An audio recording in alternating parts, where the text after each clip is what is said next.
भोलेनाथ महादेव आप सभी की मनोकामनाएं पूरी करें। दोस्तों, आज बात करेंगे कि शिवलिंग के ऊपर तिल चढ़ाने का क्या विधान है, किस तरीके से तिल चढ़ाएं कि भोलेनाथ महादेव को वो स्वीकार हो, किन किन तिथियों में और किस तरीके से तिल चढ़ाने से हमारे जीवन की दरिद्रता दूर हो जाती है। तो आइए दोस्तों, आज इसी बारे में बात करेंगे। वीडियो शुरू करने से पहले आप सभी से रिक्वेस्ट है कि मेरे चैनल पर नए हैं तो मेरे चैनल को सब्सक्राइब जरूर करें, बेल आइकन को प्रेस करें और वीडियो पसंद आता है तो शेयर जरूर करें। शिव महापुराण में काले तिल, काली मिर्ची, धतूरा, अक्षत, नाना भांति के पुष्प और बहुत सारी ऐसी जड़ी बूटियों का वर्णन किया गया है जिसको चढ़ाने से आपके जीवन की हर मनोकामना, हर इच्छा, हर सफलता को आप प्राप्त कर सकते हैं। उन्हीं एक में से काले तिल का भी वर्णन आता है। शिव महापुराण में ऐसा बताया गया है कि अगर आप काले तिल भोलेनाथ महादेव को अर्पित करते हैं तो आपके जीवन के सारे दुख, सारे कष्ट मिट जाते हैं। काले तिल चढ़ाने से राहु, केतु, शनि से संबंधित सारी समस्याएं जड़ से खत्म हो जाती है, क्योंकि शिव जी के सिर में यानी कि उनके मस्तिष्क में ही राहु का निवास है। इसीलिए काला तिल चढ़ाने से राहु से संबंधित, केतु से संबंधित, शनि ग्रह से संबंधित सारी समस्याएं अपने आप समाप्त हो जाती हैं। क्योंकि जब हम लोटे में जल भर के भोलेनाथ महादेव के ऊपर चढ़ाते हैं तो शिव महापुराण में ऐसा लिखा है कि जैसे ही जल की धार उनके ऊपर गिरती है, प्रभु अपनी दृष्टि खोल के, अपनी आंख खोल करके जो जल चढ़ा रहा होता है उसकी ओर निहारते हैं। क्योंकि उनके मस्तिष्क में राहु का निवास होता है, उनकी जटा में तो गंगा जी हैं और उन्हीं के नीचे ही राहु का निवास, ऐसा शिव महापुराण में बताया गया है। तो वो राहु उससे शांत होता है, इसीलिए काला तिल चढ़ाने का बहुत विधान है। लेकिन काला तिल कैसे चढ़ाना है, किन किन तिथियों में चढ़ाया जाता है, आइए उस बारे में बात करते हैं।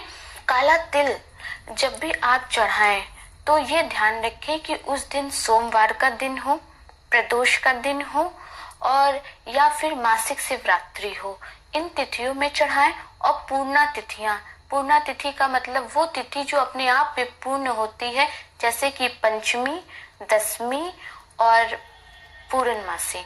ठीक है, इन तिथियों में जब आप काला तिल चढ़ाते हैं अपनी किसी मनोकामना की पूर्ति के लिए तो वो मनोकामना आपकी अति शीघ्र पूरी हो जाती है। मैं सभी वीडियो में एक एक बात को बहुत बारीकी से बताती हूँ। थोड़ा सा वीडियो लंबा जरूर हो जाता है, लेकिन मैं चाहती हूँ कि जो कोई भी ये वीडियो सुने उसको पूरी तरह से समझ में आए कि शास्त्रों में आखिर लिखा क्या है, क्या बताया गया है। इसीलिए मैं हर चीज को एलैबोरेट करती हूँ।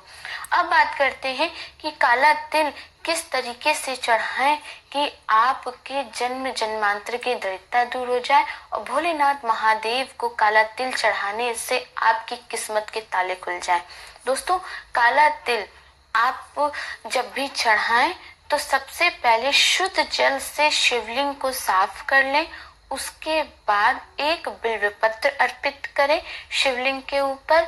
उसके बाद आप जल में थोड़ा सा गंगा जल मिलाएं, फिर थोड़ा सा काला तिल उसमें डाल करके एक पतली सी धार बना करके ही आप शिवलिंग के ऊपर काले तिल चढ़ाएं।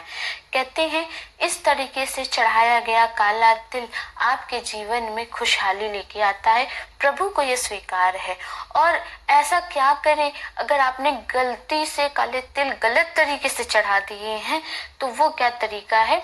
बहुत से लोगों को पता नहीं होता है कि काला तिल कैसे चढ़ाया जाता है, वो गलत तरीके से चढ़ा देते हैं। कभी भी सूखा काला तिल शिवलिंग के ऊपर नहीं चढ़ाया जाता, वो प्रभु को स्वीकार नहीं होता, वो दोषयुक्त हो जाता है। आप अनजाने में ही बहुत बड़ी गलती कर देते हैं। तो ध्यान रहे, काला तिल हमेशा जल में डाल कर पतली धार बना करके ही चढ़ाएं।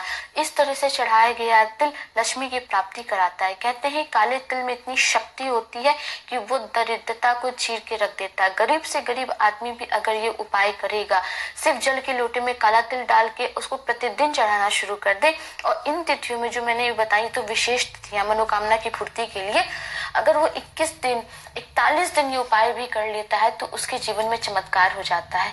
तो आशा करती हूँ आज का ये वीडियो बहुत ही लाभदायक रहा होगा। मिलते हैं किसी नए वीडियो में नई जानकारी के साथ, तब तक के लिए ओम नमः शिवाय।